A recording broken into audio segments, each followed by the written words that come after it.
Bible നമ്മുടെ ജീവിതത്തിനകത്ത് പ്രാവർത്തികമാക്കുവാനായിട്ടുള്ളതെന്നുള്ള സന്ദേശമാണ് ഈ ദിവസങ്ങൾ നമ്മൾ കേട്ടുകൊണ്ടിരിക്കുന്നത്. അതുമായിട്ട് ബന്ധപ്പെട്ട് ഒരു ദൈവിക സന്ദേശമായി ഇന്ന് വീണ്ടും ഞാൻ നിങ്ങളോട് പങ്കുവെക്കാൻ ആഗ്രഹിക്കുന്നത്.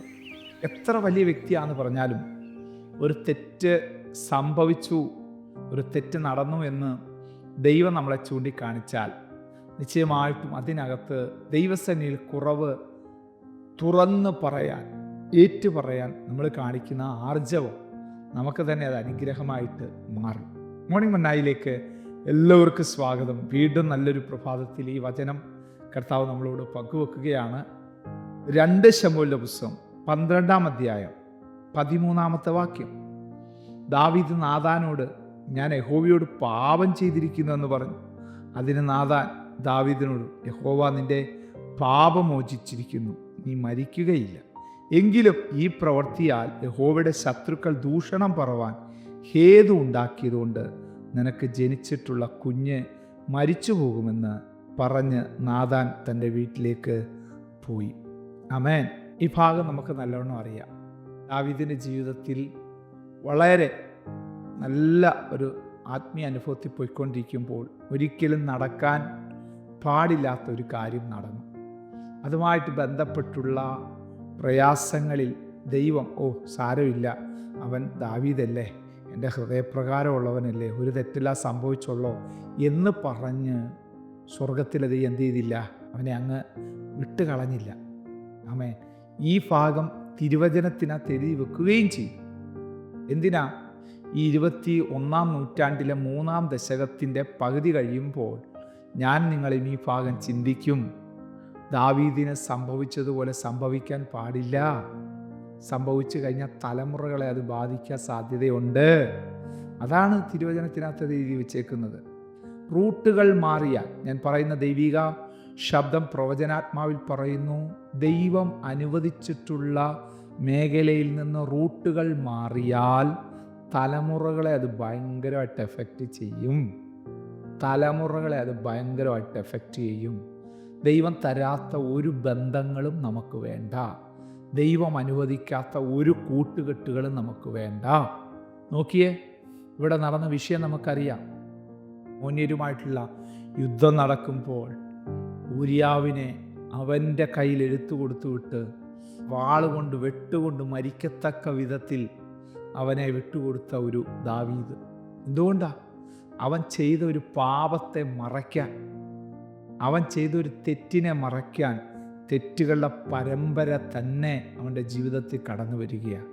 കുഞ്ഞെ, ഒരു തെറ്റ് സംഭവിച്ചാൽ ഹൃദയം കഠിനപ്പെട്ട് പോകുന്നതിന് മുമ്പ് നെടുമ്പാട് വീണ്, അപ്പാ അങ്ങനെ എൻ്റെ ജീവിതത്തിൽ വന്നു, എന്നോട് ക്ഷമിക്കണേ എന്ന് പറഞ്ഞ് നിലവിളിച്ച് മടങ്ങി വരാൻ തയ്യാറാണ്. അല്ലെങ്കിൽ ആ മേഖലയിലൂടെ ഹൃദയം കഠിനപ്പെട്ട് നീ പിന്നെ ദൈവത്തിന് അകന്നങ്ങ് പോകാനിടയായിത്തീരും. പിന്നൊരു മടങ്ങി വരും ഭയങ്കര ദുഷ്കരമായിരിക്കും. പക്ഷെ ഇവിടെ ഇവൻ്റെ ലൈഫിൽ വന്ന ഈ വിഷയം ദൈവം നാഥാൻ പ്രവാചകനിലൂടെ എന്ത് ചെയ്യുക? പരസ്യമായിട്ട് അവനെ വെളിപ്പെടുത്തുകയാണ്. ആ ഒരു ഉപമയിലൂടെയും ഒരു ഉദാഹരണത്തിലൂടെയൊക്കെ പറയുമ്പോൾ അവസാനം ദാവീദ് പറയും, ആ മനുഷ്യൻ മരണയോഗ്യൻ, അവൻ ഇപ്പം തന്നെ മരിക്കണം.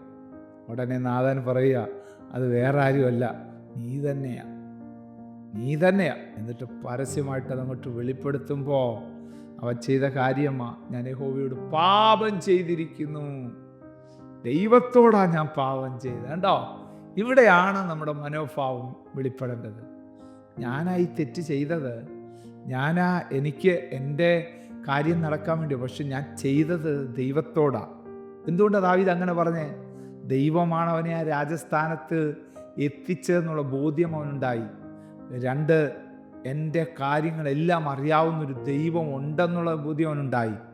3, ഈ ദൈവം ഇല്ലെങ്കിൽ ഞാനൊന്നുമില്ല എന്ന് അവൻ മനസ്സിലാക്കി.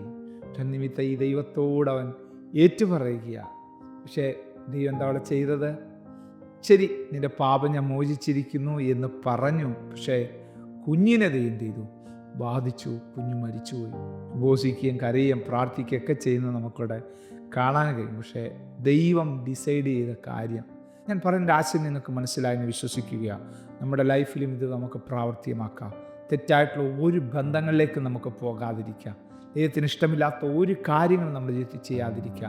ദൈവം നമ്മളെ തിരുത്താൻ അവസരങ്ങൾ ഇങ്ങനെ നാഥാൻ പ്രവാചകനെ അയക്കുമ്പോൾ ഹൃദയം കഠിനപ്പെട്ട് നമ്മൾ പോകുകയല്ല, മറിച്ച് ദൈവസേനയിലേക്ക് വിധേയപ്പെടുത്തുന്ന ഒരു അനുഭവം നമുക്കുണ്ടാകട്ടെ. കണ്ണടയ്ക്കാം, പ്രാർത്ഥിക്കാം. വളരെ അനുഗ്രഹിക്കപ്പെട്ട സന്ദേശമാണ് കർത്താവ് നമ്മളെ കേൾപ്പിച്ചത്. സ്വർഗീയ പിതാവേ, ഈ പ്രഭാതം ഞങ്ങൾ നിൻ്റെ കരങ്ങളിൽ ഫലമേൽപ്പിക്കുന്നു. ഞങ്ങളുടെ ജീവിതത്തിൽ ഏറ്റവും വലിയ വിടുതലാക്കി തീർക്കണമേ, നന്മയാക്കി തീർക്കണമേ എന്ന് ഞങ്ങളുടെ ദൈവത്തോട് പ്രാർത്ഥിക്കുകയാണ്. കരങ്ങളിൽ വായിച്ചാൽ കൃപയിൽ പൊതിഞ്ഞാൽ യേശു ക്രിസ്തുവിൻ നാമത്തിൽ തന്നെ ആമേൻ. God bless you. ദൈവം നമ്മെ അനുഗ്രഹിക്കട്ടെ. Praise the Lord. മോർണിംഗ് മന്ന സന്ദേശം ശ്രവിച്ചുകൊണ്ടിരുന്ന എല്ലാ ദൈവമക്കൾക്കും സ്നേഹവന്ദനം. പാസ്റ്റർ ബിനു വട്ടപ്പാറ.